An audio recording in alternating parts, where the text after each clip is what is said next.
Hello everyone, and a big welcome to RJ Sanderson TV. This is our third time round. Roy Sanderson's here. We're fresh off the federal budget. Roy, welcome. Thanks, Dave. We've got a big show coming up today.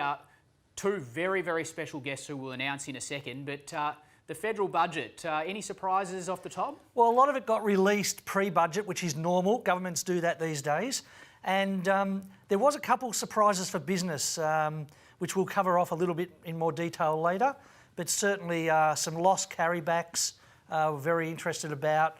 The expansion of the asset purchase write-off, very excited about for businesses. So no, there were some surprises there. You've obviously worked in tax for all your life, and you've probably seen a few budgets in your time. Do you remember a more extraordinary time, I suppose, where the government's been required to deliver a budget that has so much in it?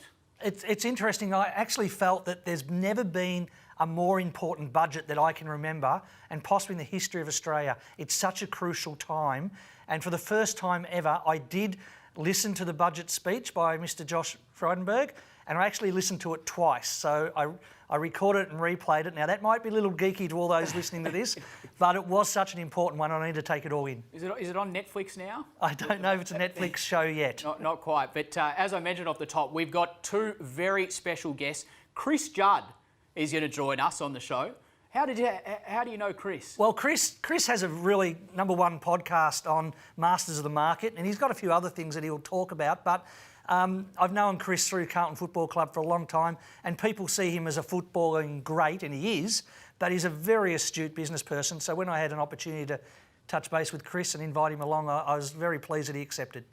And Paul Guerra, who is the CEO of the Victorian Chamber of Commerce, probably one man that is at the centre of business interest groups at the moment and has to advocate for them as Victoria awaits a reopening date. He's going to join us for a must-viewing conversation. And he's been very active in the media. He's had a big influence on what went into the budget, the federal budget. He's working now with the state budget, which gets released fairly soon, and it'll be interesting to see his take on what he thinks of the budget and what he's hoping for the future. All right, well, let's get into our news headlines. This is obviously today going to be dedicated very much to the federal budget. And let's start, Roy, with individuals, because there have been some very significant tax cuts for individuals, and I think that plenty of individuals will be getting some tax relief moving forward with immediate effect as well. Yes, the tax rates will change in the first pay in November, and the tax rates were backdated to the 1st of July, and those first 4 months, July through to October, have been factored into the tax rates that will be charged from November onwards. So we're getting fairly significant tax cuts. So let's just back over that. So your employer who withholds money ordinarily under the pay-as-you-go system, they're actually going to withhold, or they're going to give you back more money, or you're going to get paid more money because the withholding is less, and the tax cuts from earlier this year are factored into that now moving forward. Correct. Has that ever happened? You know, I've never known a government before to reduce tax rates and backdate it. Often they announce them for some time in the future, certainly not backdating them. Let's have a look at some of the tax savings for individuals now, and you can see there that this table sort of shows the tax liability reduction between the fiscal year 2017-18 and now what it will be in 2020-21. So plenty of big winners there, I suppose. So some people are getting a fairly large slice of the population are getting about a $50 a week tax cut, which is significant. And people don't have to take the tax cut, although your employer is going to automatically change your tax rates. One of the things that often comes up with us, a question to us as an accounting firm, is how can I get more money at the end of the year? Well, if you're travelling okay right now, you could go to the employer and say, that $50 extra I'm going to get in the hand, can you just take that, keep that in tax, an extra $50 a week? At the end of the year, you're going to get a bigger tax refund, and that's going to make a big difference if you don't need the money now. You mentioned that a lot of people are getting the tax cut, and we saw that graphic just before that shows that there's about 11 million Australians that are getting a tax cut. So I suppose, Roy, from that, this is obviously blanket policy that affects a wide range of people. Was it targeted enough? Was this response targeted enough? And I say this because I want to show you a couple of graphics. The first is a graphic that the federal government put in their budget paper that shows this idea of the virtuous cycle of the economy. And this is one thing we've spoken about a lot on RJ Sanderson TV. The individual receives a tax cut, which means they have more money. They spend the money, businesses benefit from them spending the money, they expand their businesses, and essentially the money flows back around, and it flows back through wages and is re-spent. So it promotes growth. It promotes this idea of economic growth. But one thing that requires people to do, as it says there in that first point, is spend the money. And it says here, according to this Herald Sun poll that we've seen, which, whether it's statistically significant or not, 10,000 votes is still a big number of people. 38% of people have said they're going to save the money or they're going to put it into their mortgage. Now, Roy, what type of effect would that have if people decided to save their tax cuts instead of spending it? That's exactly what the government do not want. They don't want debt reducing. They don't want people to save it. They need it spent in the economy, because just like that graphic you showed, if we don't spend it, we're not going to come out of this, the other end of COVID, with the economy bouncing back, and that's what we need. It needs to be spent, and whether it's holidays or on other items, but saving it is not the best option for the government. Did the government then, I go back to the original question, was the government's response targeted enough?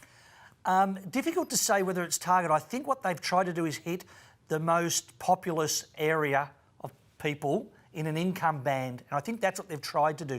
They can't force people to spend, and even though we can sit here and say they should spend, the reality is it's going to come back to business and confidence in the market. If there's fear out there that we could have another relapse on COVID cases in Victoria or around Australia, then that's a problem. People won't want to spend money. They're going to tuck some money away for a rainy day because they've seen what has just happened. The expectation is if we did have a relapse, there's not going to be another JobKeeper because we've spent millions, and we'll see later, leading into trillions. So there's not going to be the same handouts that we've had in the past. So some people may decide to save that money. As soon as the confidence changes in the market, people will go back to spending, and that's what we need. Okay, so I think I agree with you there. It is going to come down to confidence, and the question is whether, I suppose, that confidence will come in the short term, and I suppose we'll see how that all pans out. I just want to talk about women and the budget. There's been a lot of criticism of the Treasurer for not creating policies that favour women and their ability to sort of rejoin the workforce after having children. What do you make of the criticism?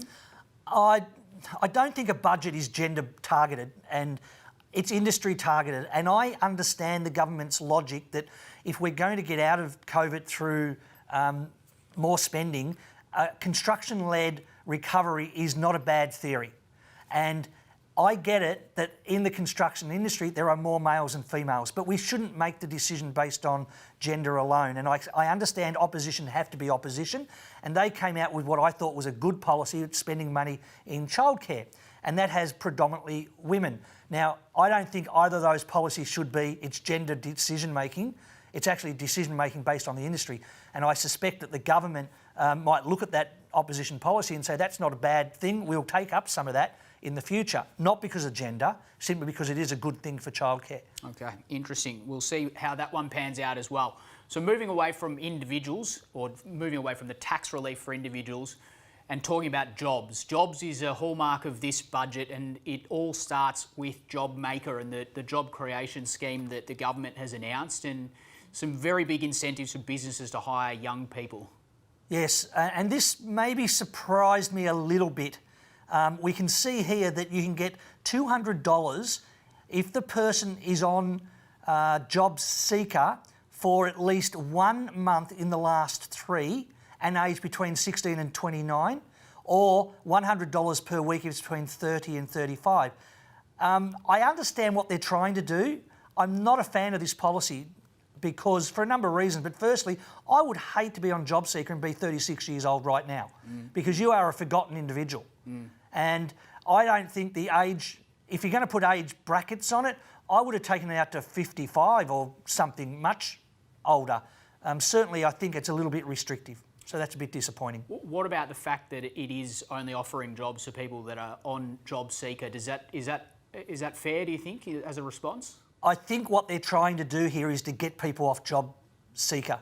That's the unemployment rate, and they want to reduce the unemployment rate. So this 100 a week or 200 a week incentive is their way of doing that.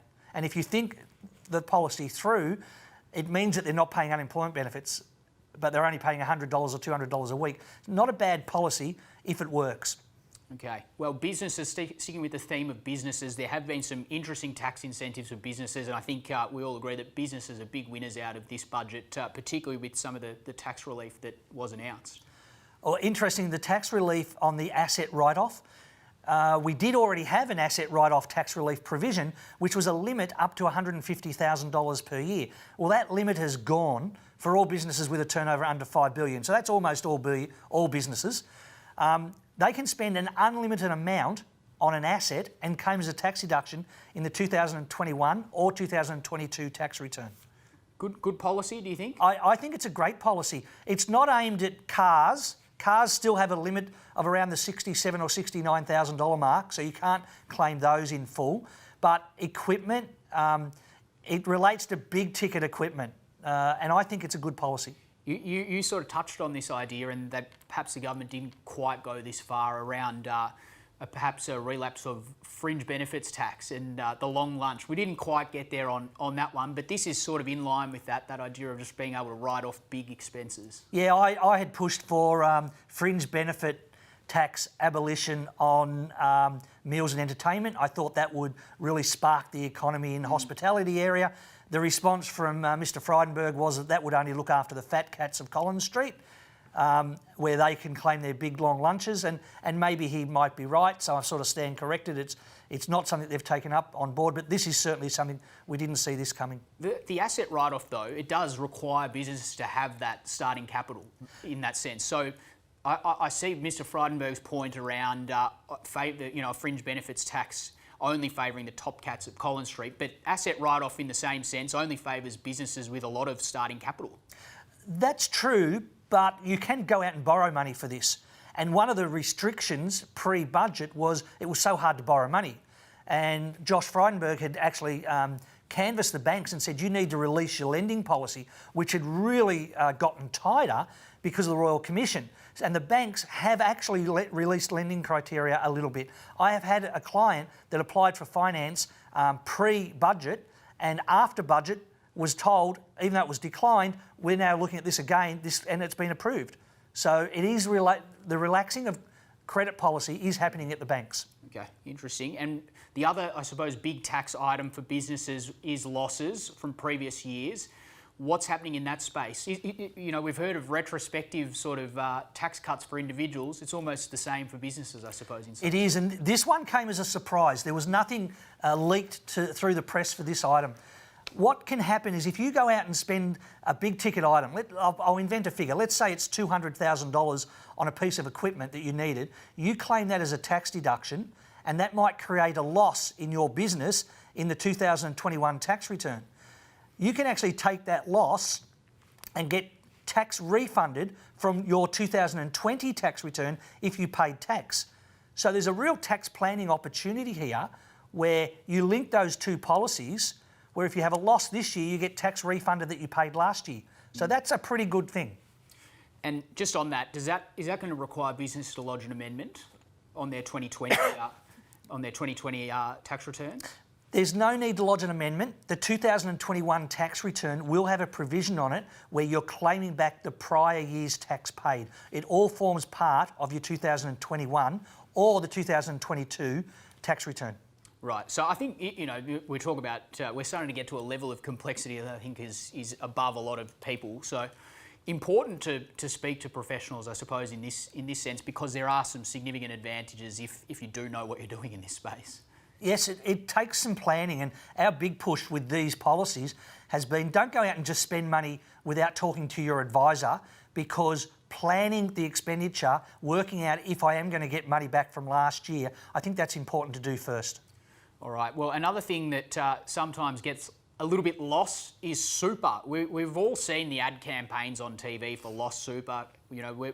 this is a policy that's designed to clean that system up. There's been some announcements that no longer, when you move employers, will it automatically create a super account. You'll have to actually provide the details of your centralised super account. It just seems like a logical policy, doesn't it? I think it is a logical policy. The amount of lost super out there is extraordinary, and we've discussed this previously. So I think this is a good policy.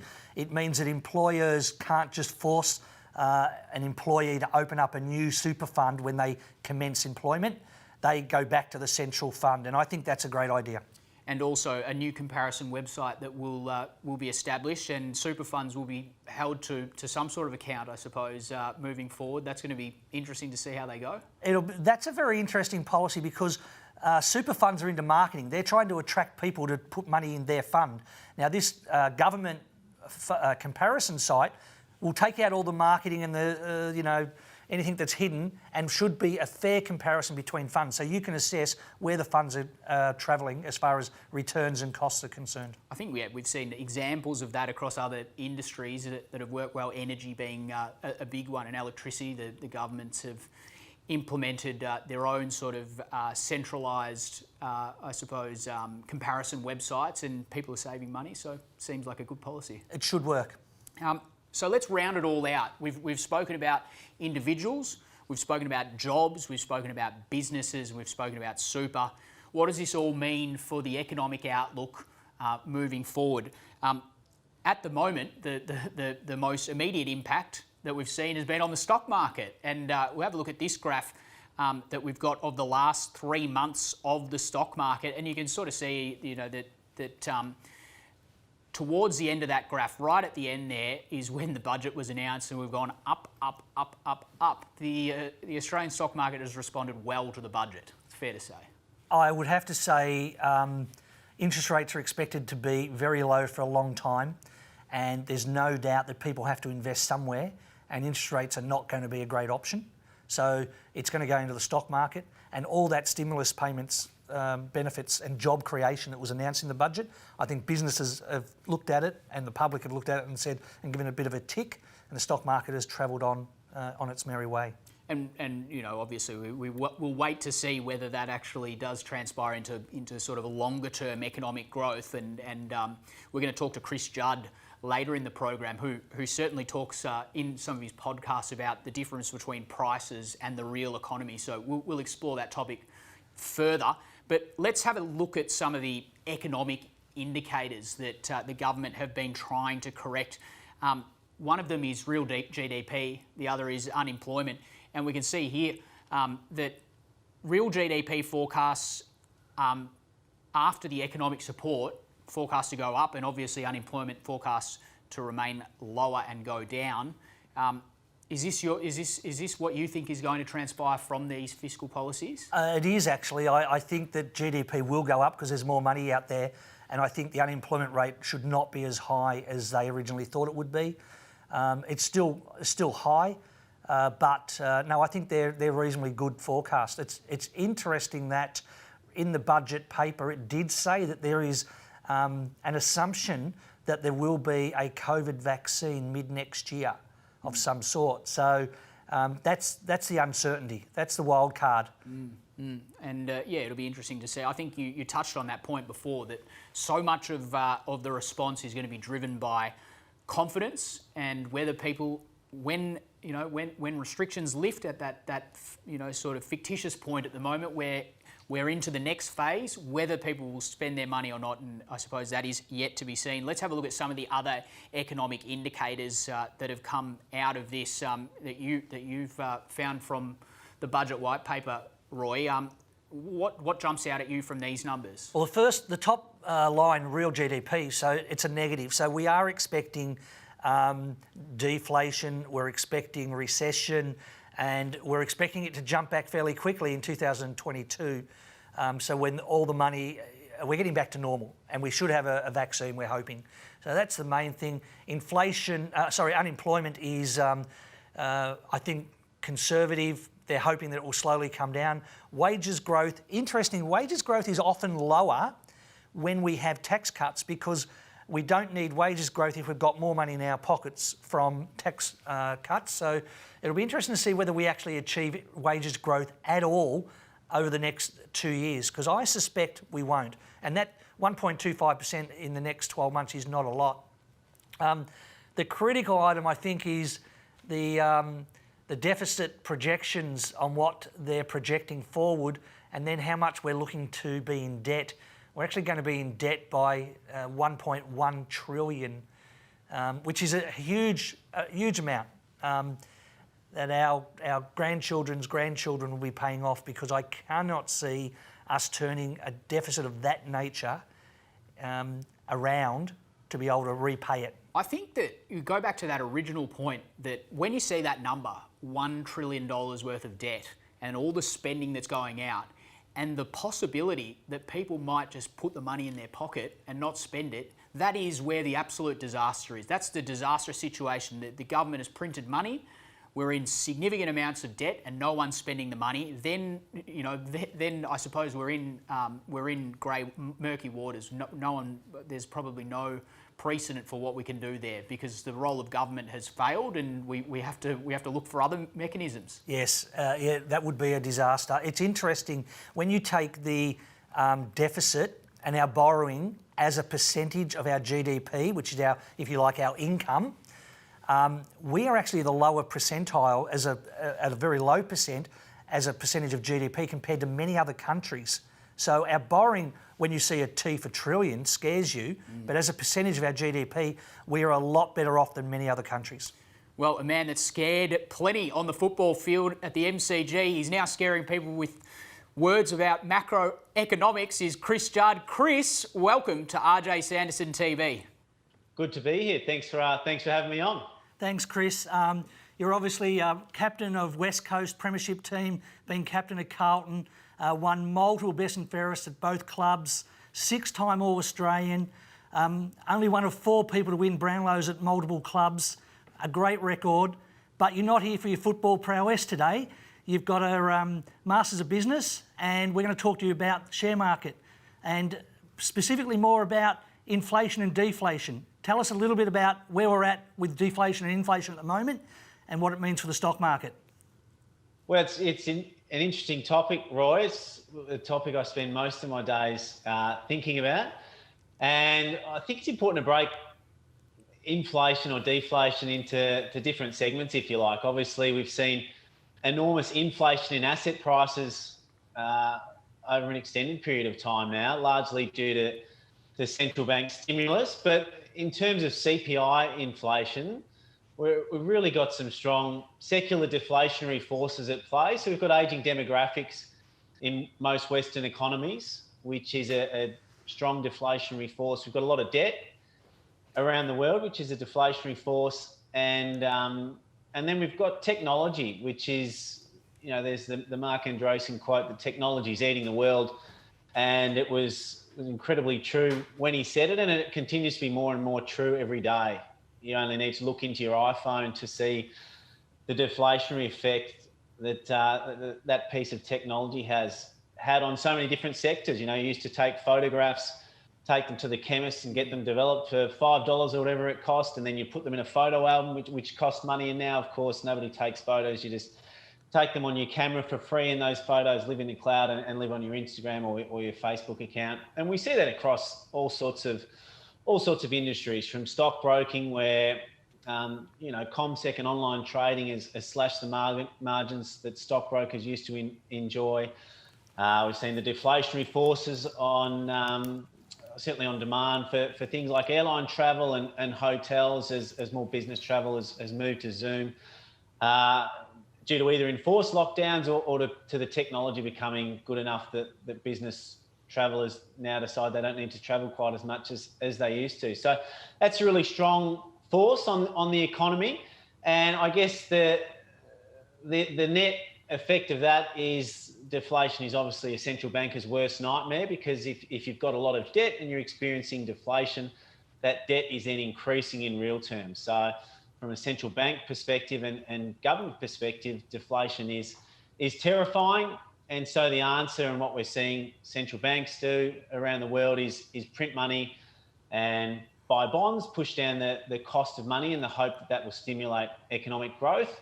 What we haven't seen much of is fiscal stimulus from governments around the world post GFC, but that's really starting to change now, and you're getting both loose monetary policy and now loose fiscal policy. And I think that's going to change some of the inflation dynamics. But I still think that power of technology, I don't think we're going to get the wage inflation we probably need.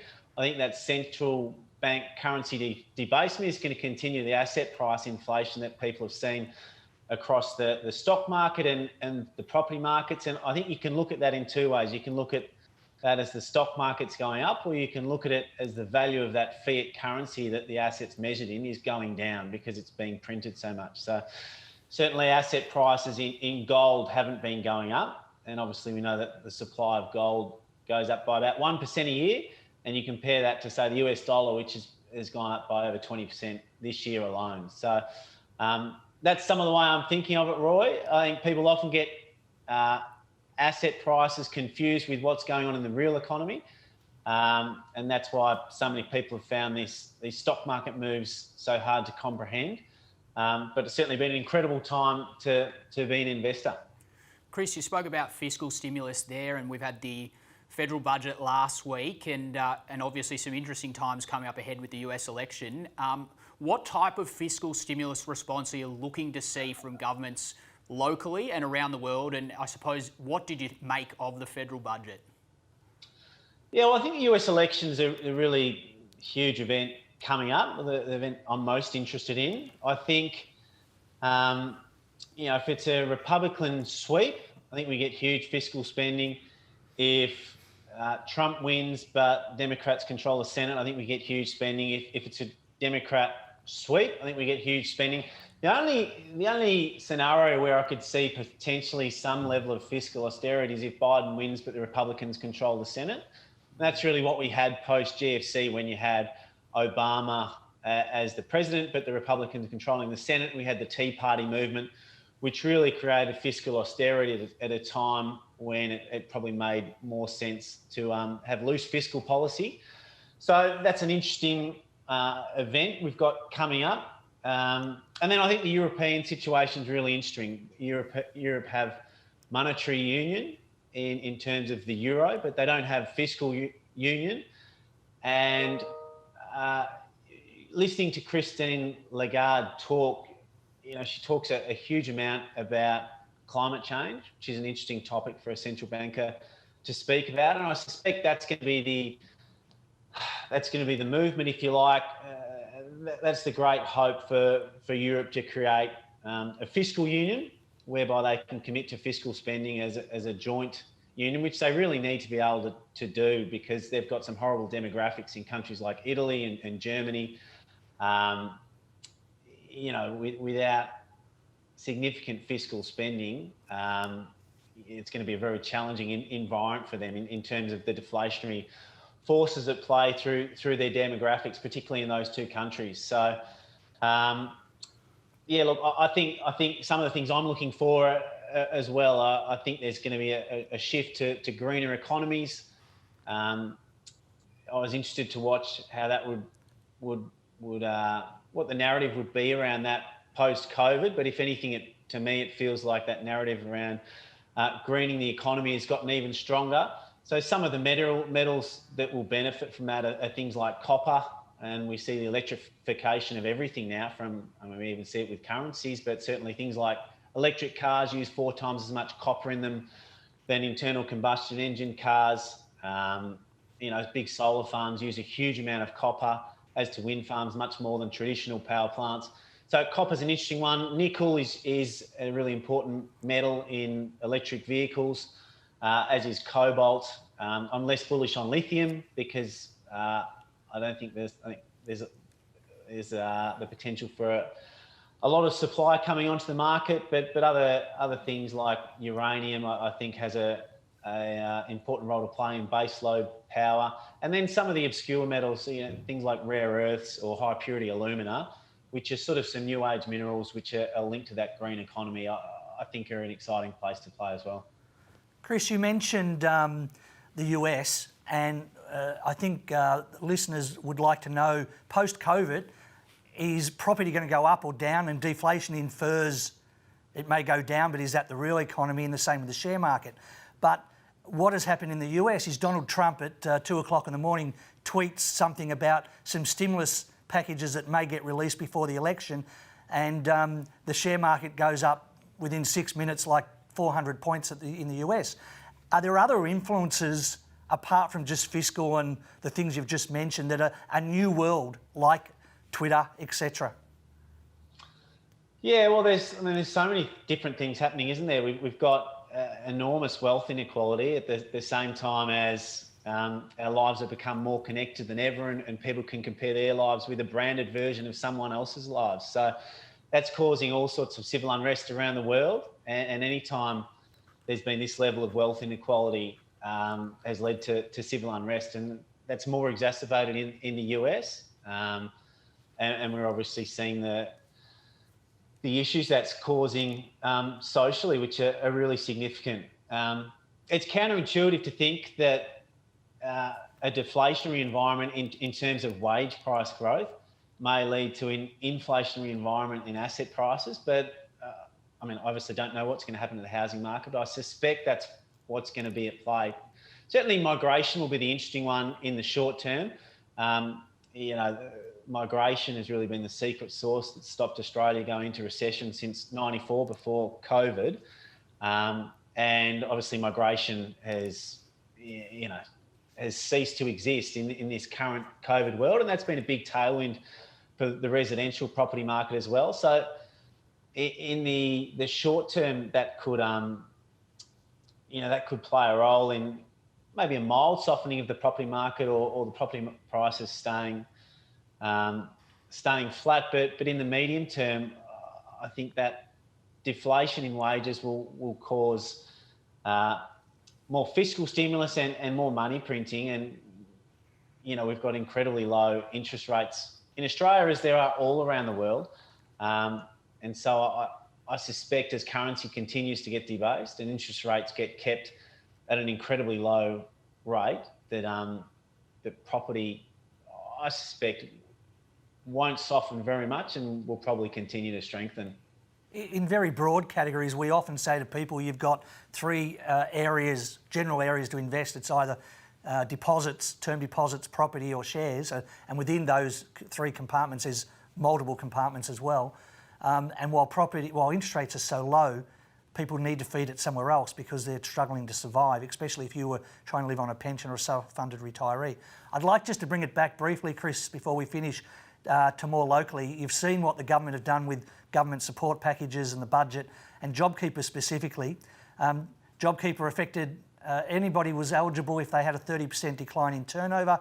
AFL football clubs, they got hit as hard as anybody because there was almost no season. So sponsors walked away. AFL had less money coming in, less distributions. How valuable has JobKeeper been to the AFL teams?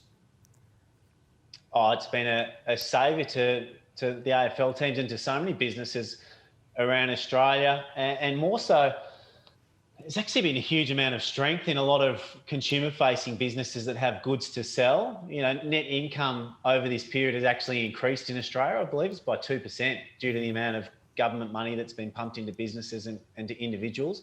So, and that's happened at a time when people haven't been able to spend money on restaurants or travel. So you've seen retail businesses, JB Hi-Fi, Premier Investments, these sorts of businesses that are just absolutely booming. I think it's going to be interesting come March when a lot of that government money comes out of the system. And I don't think there's been a secular shift in consumer spending, but a lot of those purchases have been brought forward. And as of next year, they'll be competing with, hopefully, travel. And you'd expect restaurants to be open as well. So I'm perhaps not quite as bullish on some of those retailers that have just had boom time results of late due to the money that's been pumped into the system. But I think the federal government, how they've managed to handle this crisis has been an incredible job. But essentially, from where I sit, it feels like the hard work's really just beginning, and probably next year in March is when we'll get to see just how much economic damage has really been done. Chris, Roy and I love listening to the podcast, Masters of the Market. It's the #1 podcast now. Can you tell us a little bit more about that one?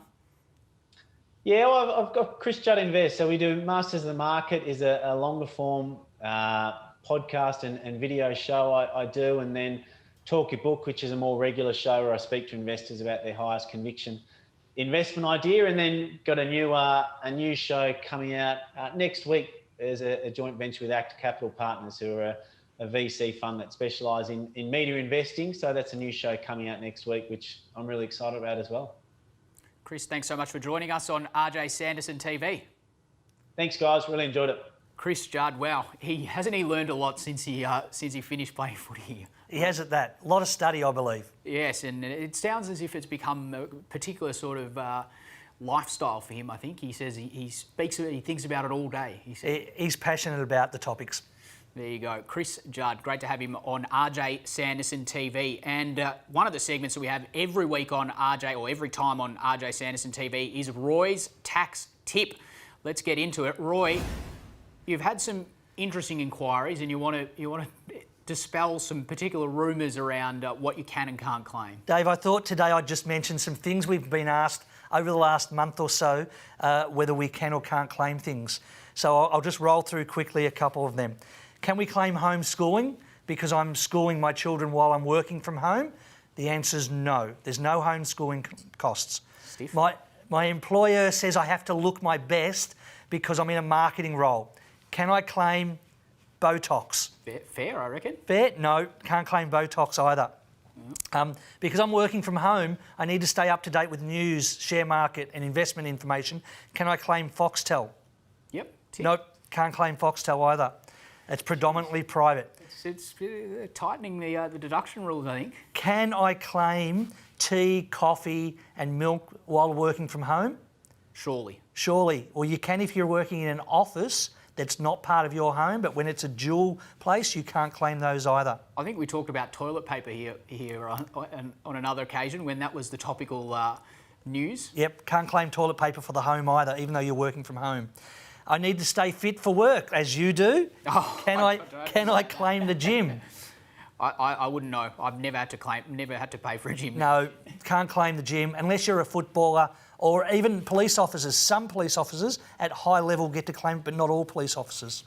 So I thought they were some weird and wonderful tax deductions we've been asked about in the last month or so. What about, I put you on the spot, go back to your Foxtel example. What about us? We work in media and sport. Sometimes we have to watch sport to keep up to date. Could we claim it? Yep, specifically you'd need to have a diary as to which part is private and which part is business, because technically the answer would be no. Need to make sure that we're up to date with the Euro PGA and the PGA Tour champions in America, of course, for our job, I think. So we probably find it's more of your interest rather than the necessary requirement for work. I see. Okay, well, we've had a bit of fun with Roy's tax tips, but time to get serious again, because Paul Guerra is the Chief Executive Officer of the Victorian Chamber of Commerce, and he's been good enough to join us today on Sanderson TV. Paul, thanks so much for joining us. Pleasure. Great to be here. Paul, you're the voice of businesses, and at the moment, many businesses at a standstill in Victoria.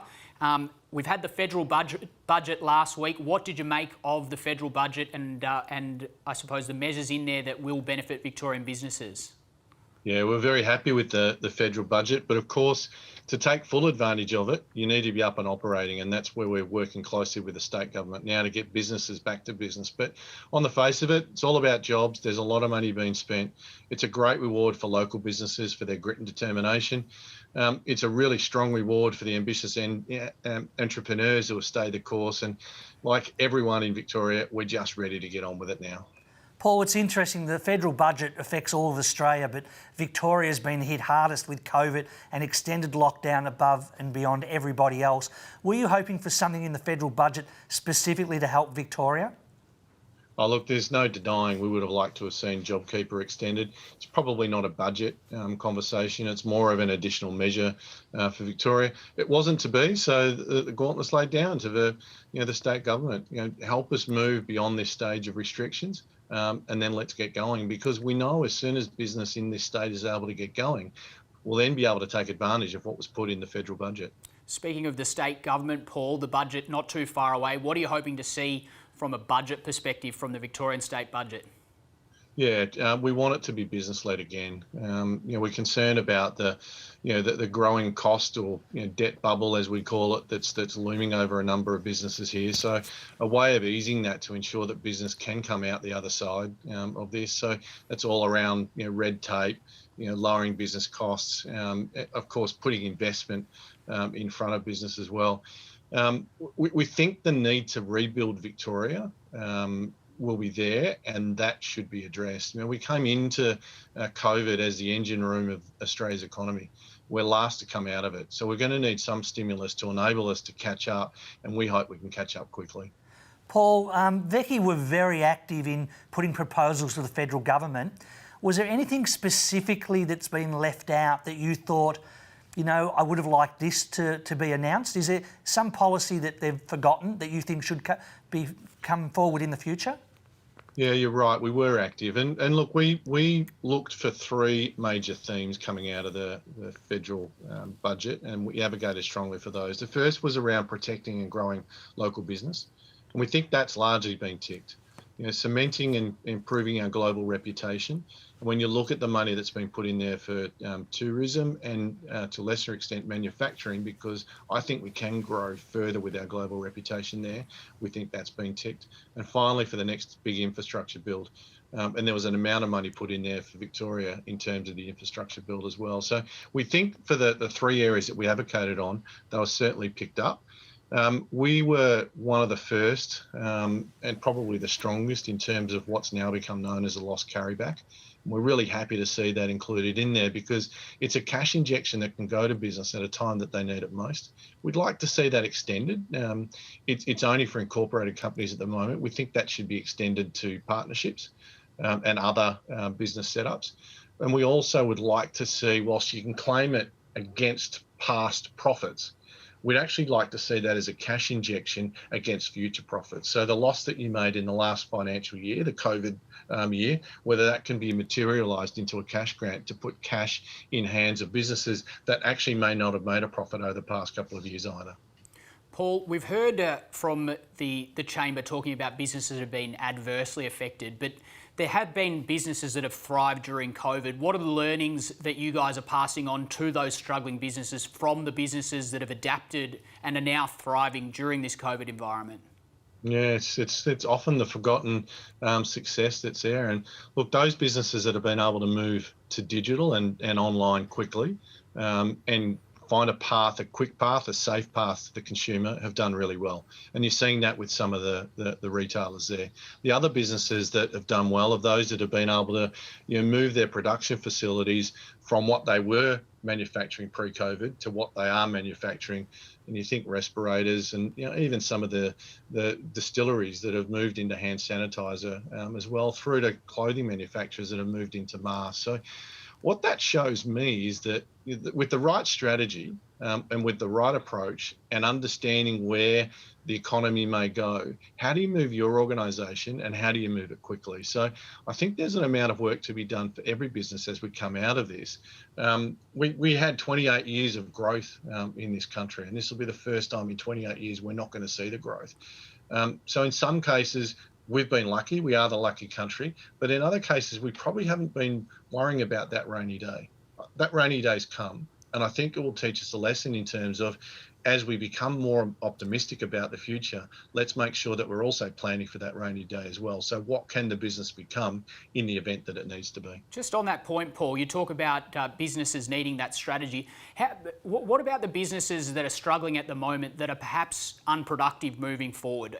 How do you talk to those businesses and say, look, maybe you just need to move on into a different industry? Because the reality is, I think that as we approach a new normal, there will be industries that are redundant, and there's nothing that the government can do, even by lifting restrictions. There's some really tough conversations coming up. My past month particularly, there probably hasn't been a day gone by where I haven't had a conversation with a business owner that's at their wit's end. They've exhausted their financial means. There's no chance of earning income until the restrictions are left. What do they do? And I've got to say the state government here when I went to them with those stories were fabulous in terms of standing up a business mentoring program. Because as I said to both the Treasurer and Minister Pakula, when you're in a stress environment, you cannot possibly make the best decision for either you or for your business. And so what they funded to the tune of $10 million was a business mentoring program to provide that relief valve to businesses and business owners that can make that decision with a guiding hand. And I think for some of them, unfortunately, the truth is some will close, but not all should, because there's opportunities with the right input to rethink what they're doing, perhaps go digital. And we've heard from the Prime Minister that, we're not digital enough yet to the full extent. Most have websites, but a lot can't transact. So let's get to that point. And then I think we'll start to see, and we've seen a lot through this phase around collaboration. I think as business owners understand the power of collaboration, I think that will help some businesses that might have otherwise closed rise up again as well. And that could be in their own right. It could be through mergers. It could be through buyouts as well. So there's lessons to be learned. And I think that the big message here is don't try and do it yourself. If you're in trouble, ask for help. I've never seen a time in my business career where anybody, competitors, partners are willing to offer advice and to actually get in and help. Paul, it's interesting that I think we are a large accounting firm, and we've seen many sole traders almost fall through the cracks with a lot of the budget, state government grants that were announced. Interestingly, you just mentioned the mentor programming, which has just been rolled out recently and been managed by Vecchi. Have you had much take up on that so far? I know it's fairly new.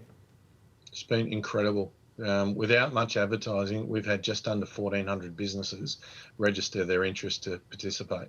1,400 businesses in Victoria alone. And these are businesses between 0 employees and 20 employees. So they're at that small to medium end of it. We've had just over 300 or so mentors that have signed up to actually offer support through that as well. And we're starting to get feedback from those sessions that have been completed. The beauty of the program is if I want to be mentored, so I own a company and I'm looking for help, through the Vecchi website, everybody's registered. We will then provide that company with at least 2 mentors that they can choose from. They choose the most appropriate one, and then they're off for their 4 sessions.